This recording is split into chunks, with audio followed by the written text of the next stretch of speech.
meth. Yeah. And I just went into a deep spiral of using like every day, every day. I started at the age of, I think it was like 18, I think it was, I started. And it was like off and on. By the time I hit 30, it was strong.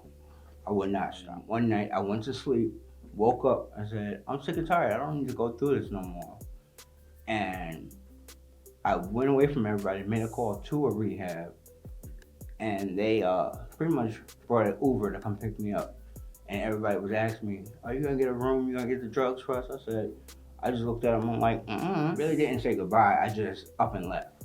Once I got into the Uber, I don't know what happened after that or what they said. And then I met my friend Jasmine at rehab, and we were real tight. I heard her story, then I could relate to her story, and then after that, we just talked more about each other and our journey that we were gonna go on. She got there before me, so she was already there doing her journey.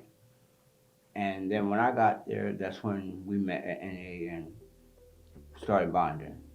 It was a lot of us spending time together, making sure we're okay, looking out for each other. Last time I saw her, we both started to cry, and we told each other we just gotta do our journey, stay on the journey. So she left rehab, and she was doing good until I left out of rehab, and I went to a sober living.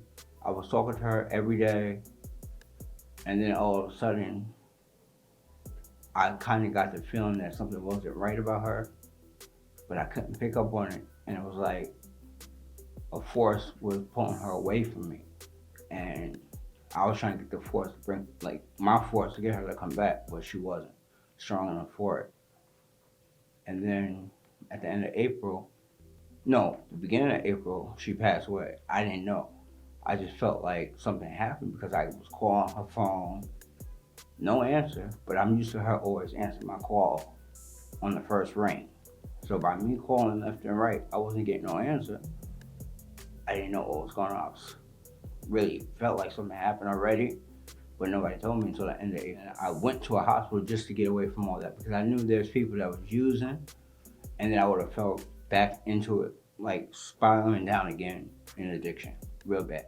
I checked myself into Humboldt Park Hospital, and I didn't even care about what was going on outside. I was trying to stay strong and not think about it, but it was still certain things, like certain music I would hear, it would just make me shut down. My first week at Humboldt Park was really rough for me because I was just quiet, and everybody was like, I wouldn't want to eat, I didn't want to be bothered with nobody.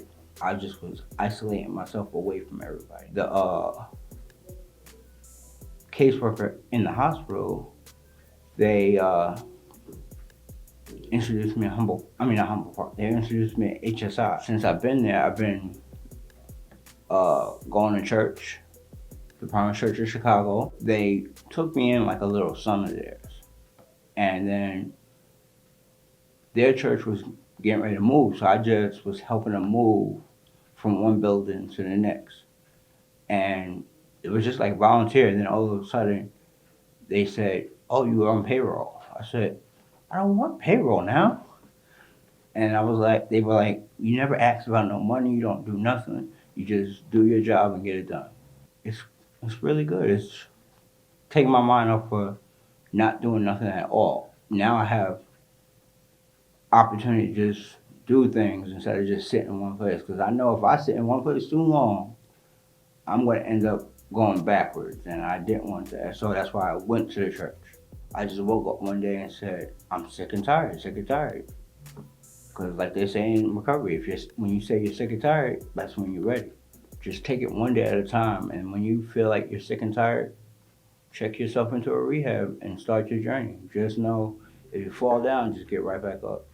Because you're going to fall, but you got to pick yourself back up and focus hard on your recovery better. To be honest, I probably would have thought I was gonna go back to using. I really would if I wasn't introduced to HSI. Yes, I did stay sober for her because I knew she couldn't do it. So I'm doing this for myself first, and I'm doing it for her, even though she couldn't make it through.